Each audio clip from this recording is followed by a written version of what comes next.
The grand ballroom of the United Nations headquarters buzzed with tension as delegates from around the world gathered for the Emergency Climate Summit.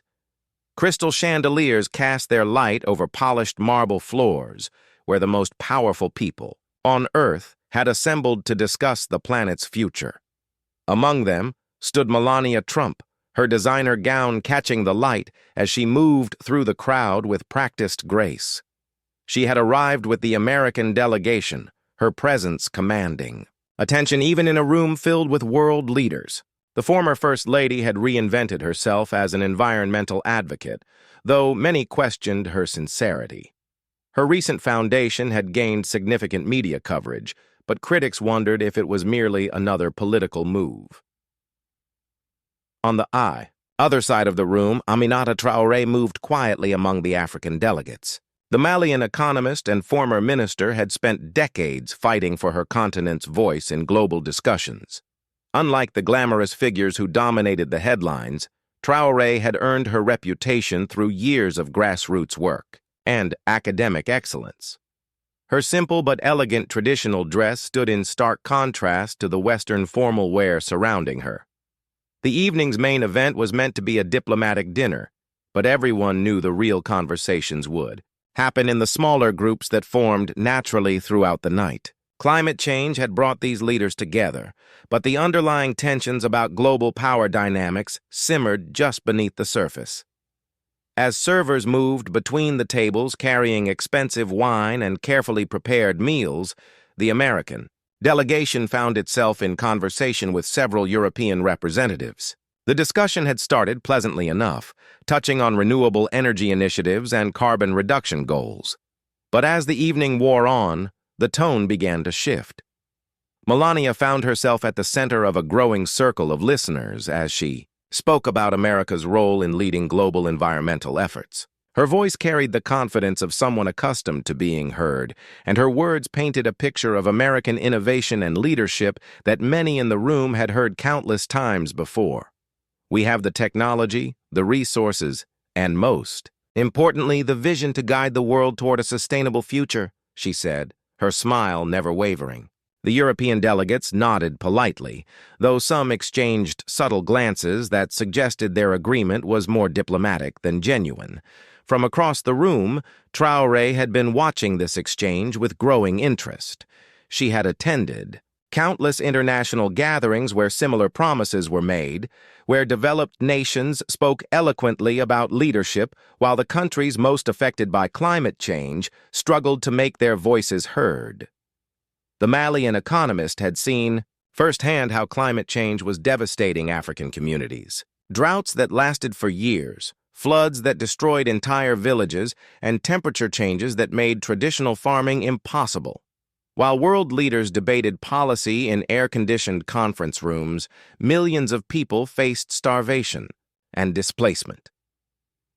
As the evening progressed, more delegates joined the conversation around Melania. The discussion expanded to include trade policies, technological innovation, and economic development.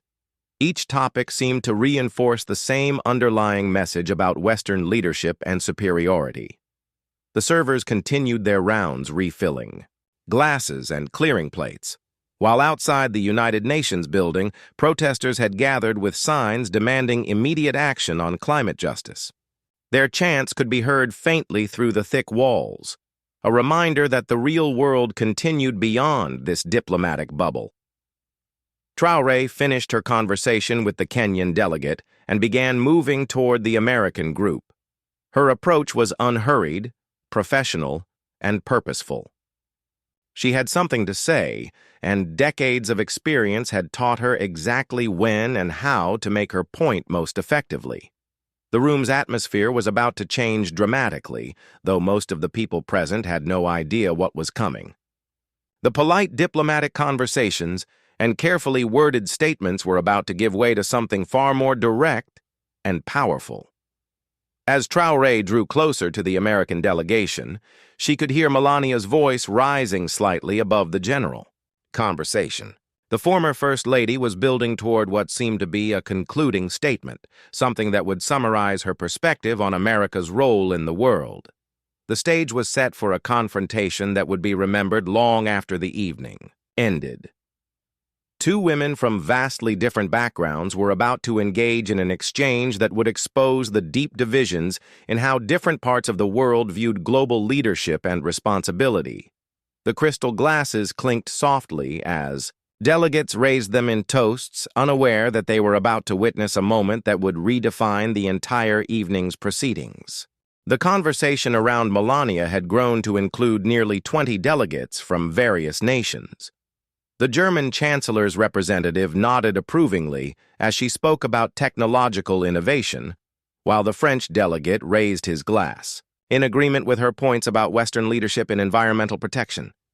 "Look at what we've accomplished," Melania continued, her voice carrying across the immediate area. "Solar technology, wind farms, electric vehicles, these innovations came from American ingenuity and European collaboration. We've shown the world what's possible when developed nations take the lead." The Canadian delegate chimed in with enthusiasm, sharing statistics about their country's renewable energy investments. The conversation had taken on the comfortable rhythm of people who fundamentally agreed with each other, reinforcing shared assumptions about global hierarchies and leadership roles. Several African delegates stood at the periphery of the group, listening politely but contributing little to the discussion. Their silence wasn't due to lack of knowledge or opinion, but rather the familiar experience of being in spaces where their perspectives were rarely solicited or valued. Traoré approached the circle just as Melania was reaching what appeared to be her main point. The former First Lady's gestures had become more animated, and her voice carried the confidence of someone delivering a well-rehearsed message to a receptive audience. "The reality is simple," Melania declared, pausing for effect as she looked around the circle of attentive faces. "When it comes to solving global challenges, whether it's climate change, poverty, or disease, the world looks to us for solutions. We have the expertise, the infrastructure, and the moral authority to lead." Several delegates nodded in agreement, their expressions reflecting the comfortable certainty that came with being part of what they considered the world's most advanced civilizations. The assumption that Western nations naturally deserved to lead global efforts was so deeply ingrained that it rarely required examination or justification. Our universities produced the research, our companies developed the technology, and our governments provide the funding that makes global progress possible, Melania continued. Without American and European leadership, where would the world be? The question hung in the air, rhetorical in nature, and designed to reinforce rather than challenge the group's shared worldview. The delegates around her seemed to bask in this affirmation of their nation's importance and superiority. It was at this moment that Melania's expression shifted into something that would later be described by witnesses as unmistakably smug. Her smile broadened, and she lifted her chin slightly as she prepared to deliver what she clearly considered the definitive statement of the evening. "We lead the world," she said, her voice carrying a tone of absolute certainty. The smirk that accompanied these words was subtle but unmistakable, the expression of someone who believed they were stating an obvious and uncontroversial fact. The delegates around her murmured their agreement, raising their glasses in another toast to Western leadership and excellence. The moment felt like a celebration of their collective superiority, a comfortable affirmation of the global order they had inherited and maintained. Traoré had reached the edge of the circle just as these words were spoken. She stood quietly, for a moment observing the self-satisfied expressions around her and listening to the murmurs of agreement that followed Melania's declaration. The Malian economist had heard variations of this speech countless times throughout her career. At World Bank meetings, United Nations conferences, and academic symposiums, she had listened to Western leaders proclaim their natural right to guide global development while dismissing or ignoring the perspectives of those they claimed to help. But tonight felt different. Perhaps it was the casual arrogance of the delivery, or the smirk that accompanied the words, or simply the accumulation of decades of similar experiences. Whatever the reason, Traoré felt something shift inside her. a decision crystallizing, that this particular moment required a response. She stepped forward slightly, not enough to interrupt but sufficient to signal her intention to speak. Her movement was noticed by several delegates, who turned to acknowledge her presence with the polite but somewhat surprised expressions of people unaccustomed to being challenged in such settings. The room's energy began to change subtly. Conversations at nearby tables started to quiet as people sensed that something significant was about to happen. The comfortable consensus that had surrounded Melania's words was about to be tested in a way that none of them had anticipated. Traoré's expression remained calm and professional, but those who knew her well might have recognized the particular stillness that preceded her most powerful interventions. She had spent her entire career preparing for moments like this, when the comfortable assumptions of the powerful would be confronted with uncomfortable truths. The stage was set for an exchange that would shatter the evening's diplomatic politeness and force everyone present to confront realities they had spent years avoiding. The circle of delegates became aware of Traoré's presence as she moved into their conversation space. Her approach had been so quiet and professional that some were startled to suddenly notice her standing among them. The German representative stepped aside slightly to make room, offering a diplomatic smile that didn't quite reach his eyes. Melania turned to acknowledge the newcomer, her expression maintaining the confident glow that had characterized her entire presentation. She extended her hand in greeting, clearly expecting another admiring delegate eager to praise American leadership and perhaps seek guidance for her own nation's development. "I don't believe we've been properly introduced," Melania said, her voice carrying the warm but slightly condescending tone often used by powerful people when addressing those they assume to be less important. "I'm Melania Trump, and I've been sharing some thoughts about global leadership and environmental progress." Traoré accepted the handshake with professional courtesy, her grip firm and her gaze steady. "Aminata Traoré," she replied simply. "Former Minister of Culture of Mali, economist and author." The introduction was delivered without fanfare or self-promotion, in stark contrast to the elaborate credentials and achievements that had been flying around the conversation for the past hour. Several delegates exchanged glances, clearly unfamiliar with Traoré's name or accomplishments. "How wonderful," Melania responded, her smile broadening. "Africa has such potential for development. I'm sure you'd be interested to hear about some of the initiatives we're planning to help your continent catch up with modern environmental standards." The condescension in her words was probably unintentional, but it was unmistakable. The assumption that Africa needed to catch up and that Western nations would naturally provide the guidance revealed the mindset that had shaped the entire conversation. Traoré's expression remained neutral, but several African delegates who had been standing at the periphery of the group exchanged meaningful looks. They recognized the familiar pattern of being spoken about rather than spoken with, of having their continent treated as a project rather than a partner. "Actually," Traoré said, her voice calm but carrying a subtle authority that caused several delegates to pay closer attention, "I wanted to respond to your statement about Western leadership. It's a perspective I encounter frequently in international forums." The energy in the circle shifted slightly. What had been a comfortable exchange of mutual congratulations was beginning to feel like something else entirely. Melania's expression remained confident, but there was a new alertness in her posture. "Of course," Melania replied, gesturing magnanimously. "I'm always interested in different viewpoints, especially from regions that are working so hard to develop sustainable practices." The patronizing nature of this response was lost on most of the Western delegates, but it wasn't lost on Traoré. She had spent decades navigating such conversations, learning to recognize the subtle ways in which her expertise was diminished and her continent's contributions were erased. "I appreciate the opportunity to share a different perspective," Traoré began, her tone remaining diplomatic but carrying an undercurrent of something more substantial. "Though I should mention that my continent has been practicing sustainable development for millennia." This comment drew some puzzled looks from the European delegates. The idea that Africa might have something to teach rather than something to learn seemed to challenge their basic assumptions about global development and progress. Melania's smile became slightly more fixed.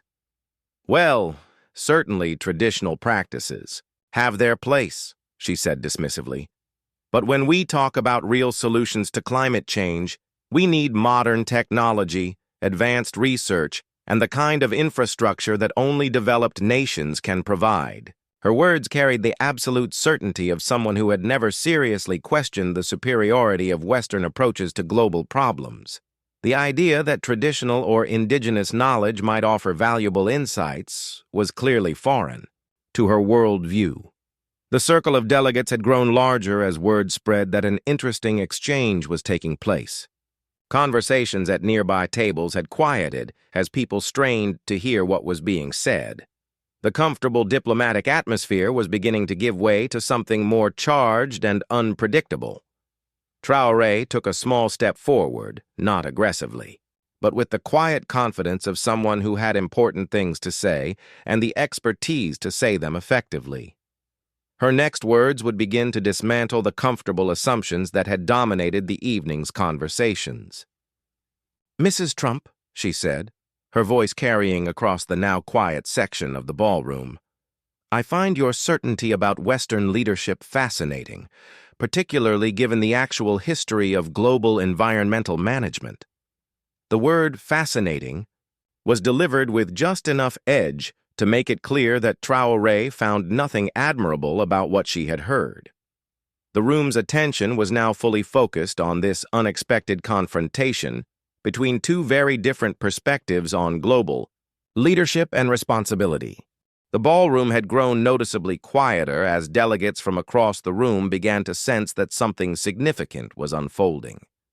Conversations that had been flowing freely just minutes before were now reduced to whispers as people strained to hear the exchange between the two women.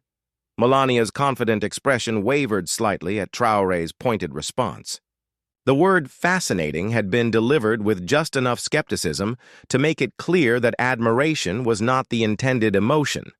For someone accustomed to having her statements received with polite agreement, this subtle challenge was unexpected. "I'm not sure what you mean," Melania replied, her voice maintaining its diplomatic tone, but losing some of its earlier warmth. "The facts speak for themselves. American innovation has given the world solar technology, wind energy, and electric vehicles. European research institutions lead in climate science. These are simply realities."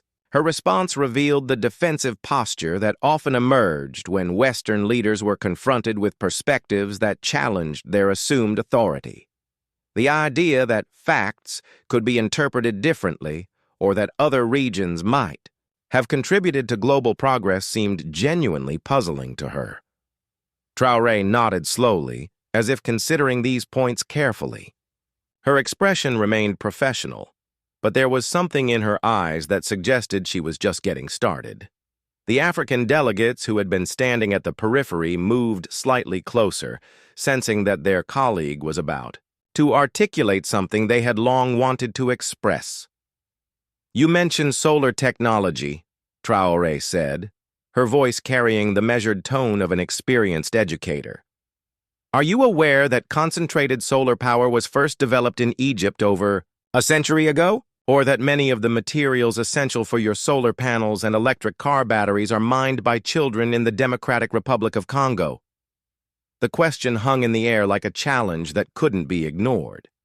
Several European delegates shifted uncomfortably, clearly unfamiliar with these historical facts.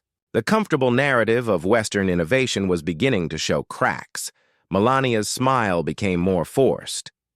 "Well, of course, raw materials come from various places," she said dismissively. "But the real innovation, the technology that transforms those materials into solutions, that comes from our research institutions and our companies." Her response perfectly illustrated the mindset that Traoré had encountered throughout her career. The assumption that extraction of resources was somehow less valuable than their processing, that the labor of millions was less important than the patents of a few.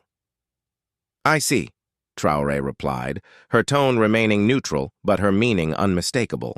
"So when African children risk their lives mining cobalt for your electric car batteries, that's just raw materials.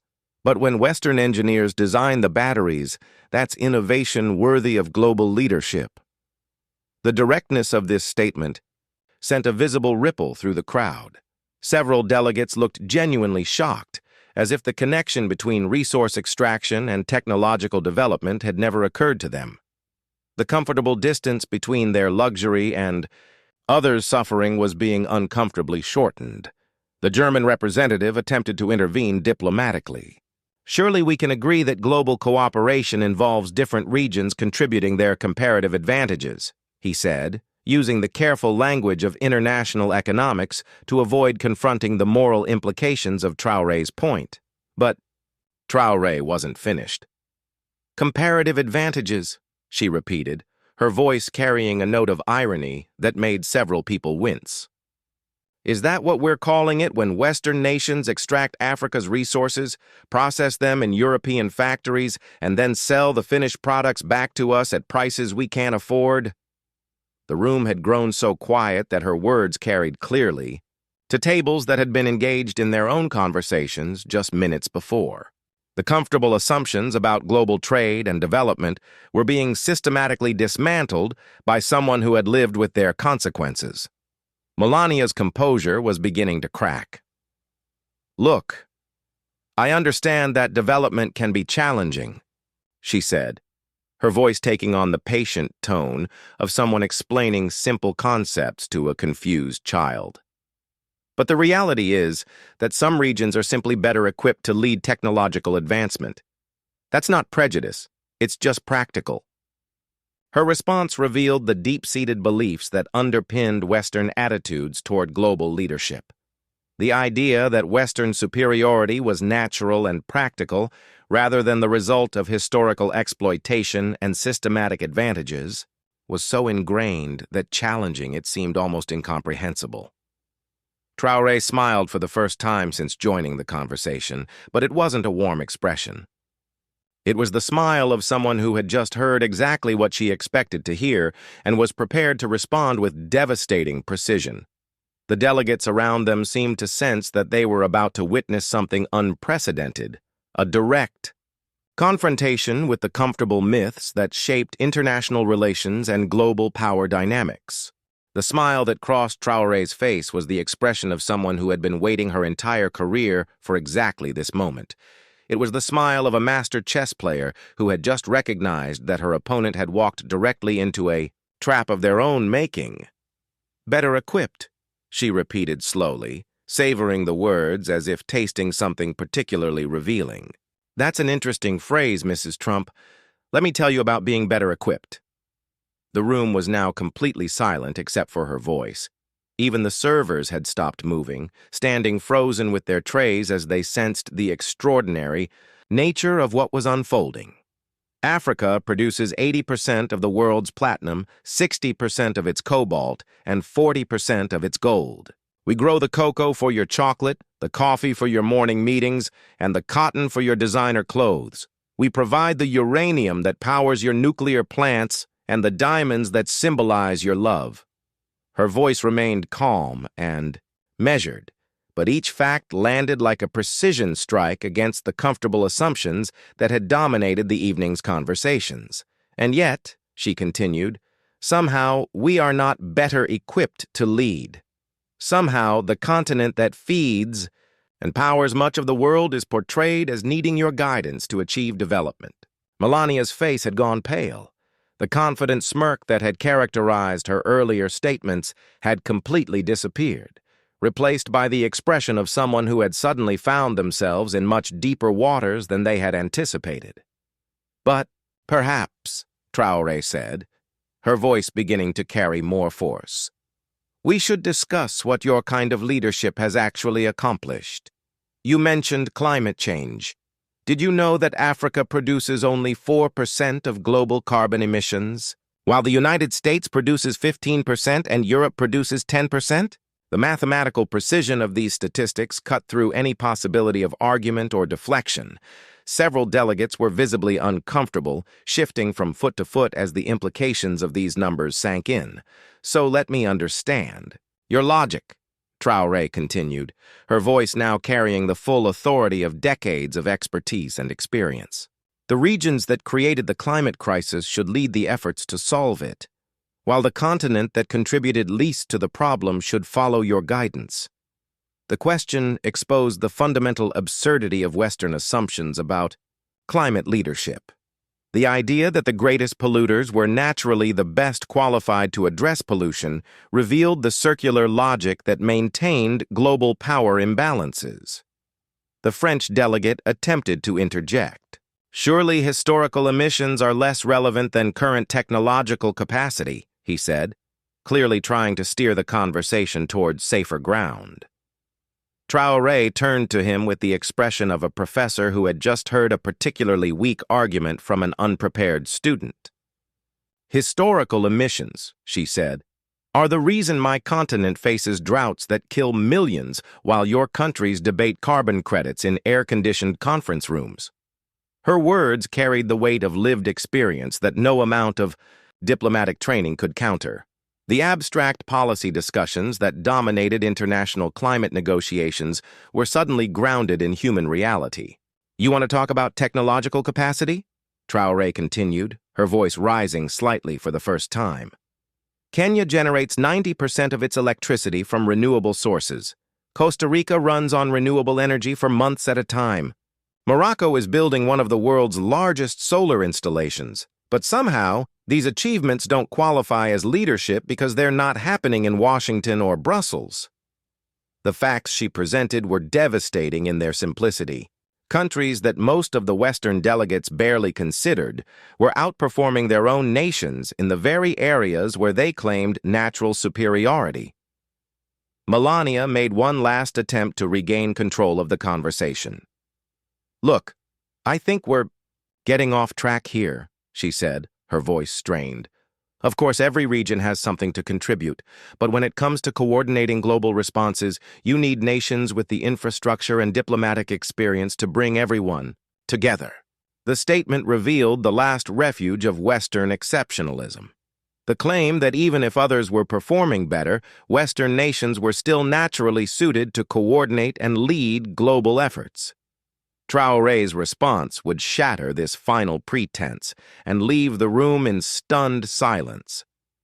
Traoré paused for a moment, looking directly at Melania with an expression that combined pity, frustration, and steely determination. When she spoke again, her voice carried the full weight of centuries of exploitation, decades of condescension, and a lifetime of watching Western leaders take credit for others' work while claiming moral authority they had never earned.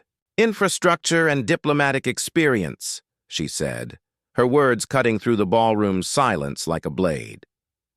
You mean the infrastructure built with African gold and powered by African resources?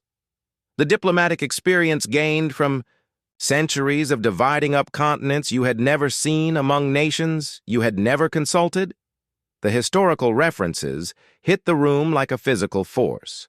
The comfortable distance that most Western delegates maintained from their colonial past was suddenly collapsed into the immediate present. Let me tell you about your diplomatic experience, Mrs. Trump, Traoré continued, her voice now carrying the full authority of someone who had spent decades studying and living with the consequences of Western foreign policy.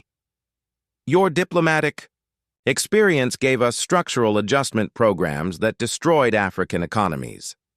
Your diplomatic experience gave us trade deals that enriched Western corporations while impoverishing African farmers. Your diplomatic experience gave us debt obligations that force us to export our resources while our people starve. Each sentence landed like a hammer blow against the comfortable myths of Western benevolence. The idea that Western diplomatic intervention had been beneficial to developing nations was being systematically destroyed by someone with first-hand knowledge of its effects. And now, Traoré said, her voice rising to fill the entire ballroom, Now you stand in this room, wearing jewelry made from African minerals, drinking wine made possible by African labor, and you tell us that we should be grateful for your leadership because you have experience? The moral outrage in her voice was impossible to ignore or dismiss. Several Western delegates were looking at their feet, their jewelry, their wine glasses, suddenly conscious of connections they had never considered before. "You want to know what real leadership looks like?" Traoré asked, her eyes sweeping across the entire crowd.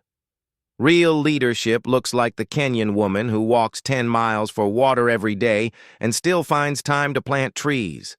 Real leadership looks like the Senegalese farmer who feeds his community using methods passed down through generations while your industrial agriculture destroys soil across 3 continents."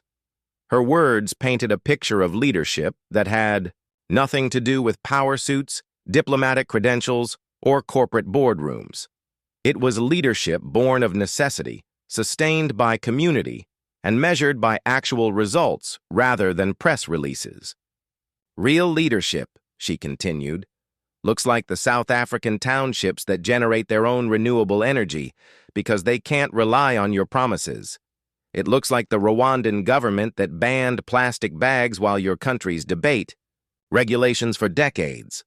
The examples she provided were devastating in their simplicity and effectiveness. While Western nations engaged in endless debates and negotiations, other countries were quietly implementing solutions and achieving results. Melania stood frozen, her earlier confidence completely evaporated.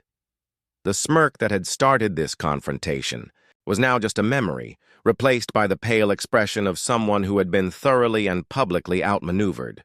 "So when you say we lead the world," Traoré concluded, her voice dropping to a conversational level that somehow carried more power than her earlier intensity, "what you really mean is that you control the world's resources, dominate its institutions, and set the terms of global discussions. But leadership? Real leadership requires moral authority, and moral authority cannot be built on centuries of exploitation and decades of condescension." The silence that followed her words was absolute. Not a single delegate moved or spoke. The comfortable assumptions that had shaped their worldview lay in ruins around them, and no one seemed to know how to respond. Traoré looked around the room one final time, her gaze settling briefly on each face before moving on. Then, with the same quiet dignity with which she had approached the conversation, she turned and walked away, leaving behind a room full of people who would never again be able to make comfortable assumptions about global leadership, moral authority, or their own place in the world. The evening's diplomatic pleasantries were over. In their place was the uncomfortable but necessary beginning of a very different kind of conversation about power, responsibility, and justice in an interconnected world.